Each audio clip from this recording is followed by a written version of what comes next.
mimi ni waahidi wazee wangu, tutahakikisha yoyote ambaye ameingia kwenye tasafu na sio mlengwa ataondoka na mlengwa ataingia. Kikubwa tutahakikisha haki za watu, hasa watu wa Isevya, zinazingatiwa kwa kila mtu kupewa haki yake. Lakini jambo lingine, kama diwani wenu wa kata ya Isevya mkinichagua, nitahakikisha kipaumbele changu kikubwa kwamba kila kipande cha ardhi cha Isevya kimepimwa.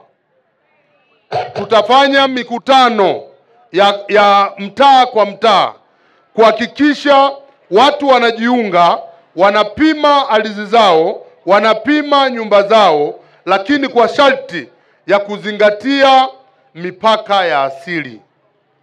Kumekuwa na tatizo, anakuja mtu leo, ana pesa zake, ana umaarufu kule manispaa au maeneo mengine, ananunua nyumba au pagala, akija kupima anaingia kwenye nyumba ya mtu katikati ya dirisha. Hilo jambo kwa Isevya haiwezekani. Lingine ni kuhakikisha kata yetu inakuwa katika amani na utulivu. Sasa hivi watu wa Isevya tunatembea kifua mbele, kwa sababu yale mambo yaliokuwa yanasemwa Isevya ya kijinga sasa yote yamekwisha. Niwashukuru wenye viti wa mitaa, niwashukuru na wazazi wangu, tumeungana, tumekuwa kitu kimoja. Tukisema huyu mhalifu, tunaungana kweli, huyu ni mhalifu. Na nimpongeze RPC pamoja na OCD na mkuu wa kituo cha Isevya. Kwa kweli wamekuwa wanaonyesha ushirikiano wa kutosha.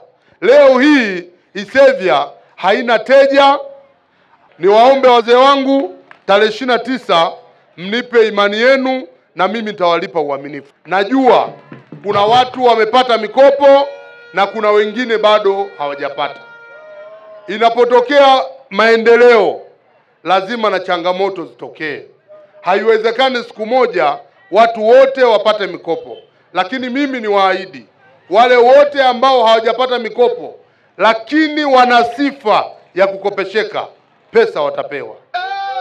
Miongoni mwa mambo ambayo yananisikitisha sana kama kijana wenu na diwani wa kata ya Isevya ni kuona wale walokuwa wanastahili kupata tasafu hawapati na wanapata wengine. Sina kikubwa zaidi ya kuwafanyia kazi kwa haki, kwa umoja na kwa upendo mkubwa sana. Nitumie nafasi hii kumwombea kula Mama Samia Suluhu Hassan. Mama Samia amefanya mambo makubwa Isevya. Kwa mara ya kwanza toka miaka 61 ya uhuru, leo tumepata barabara ya lami na taa za barabarani. Lakini tumekuja kumwombea kula Hawa Subira Mwaifunga. Huyu dada haelezeki. Na mwisho naomba kula mimi kijana wenu, mtoto wenu Ramadhani Shabani Kapela.